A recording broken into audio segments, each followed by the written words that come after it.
Hi friends, ఈరోజు మనం వంటల్లో వాడుకునే ఉప్పు ఎలా పండిస్తారు ఏందనేది తెలుసుకుందాం రండి.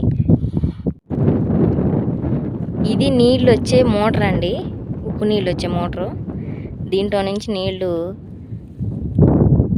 గంజారులోకి వెళ్తాయి అన్నమాట. మోటార్లో నుంచి నీళ్లు ఇదిగోండి ఈ కానొస్తున్న ఈ మడుల్లోకి వస్తాయి అన్నమాట. వీటిని గంజారులు అంటారు. వీటిలో దగ్గరగా ఈ నీళ్ళని ఒక 10 రోజుల దాకా ఉంచుతారండి.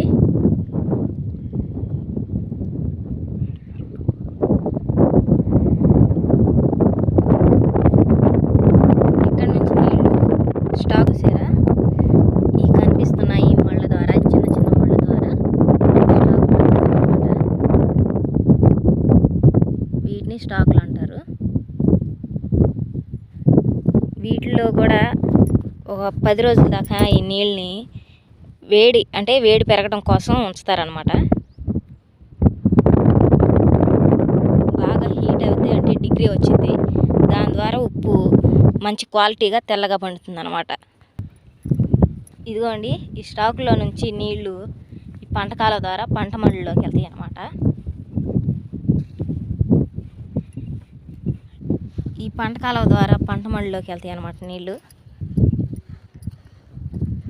ఫస్ట్ పంట మళ్ళలోకి నీళ్ళు వదిలినప్పుడు ఇలా ఉంటాయండి, మామూలుగా నార్మల్గానే ఉంటాయి.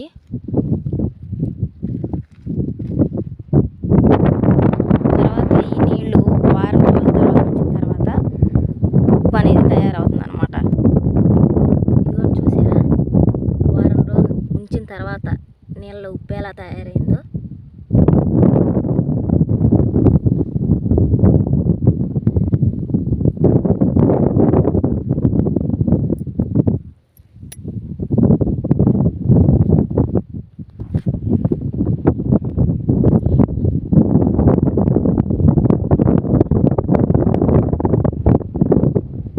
వీటిని ఇలా మళ్ళుగా కట్టి ఉప్పు అనేది పండిస్తారనమాట.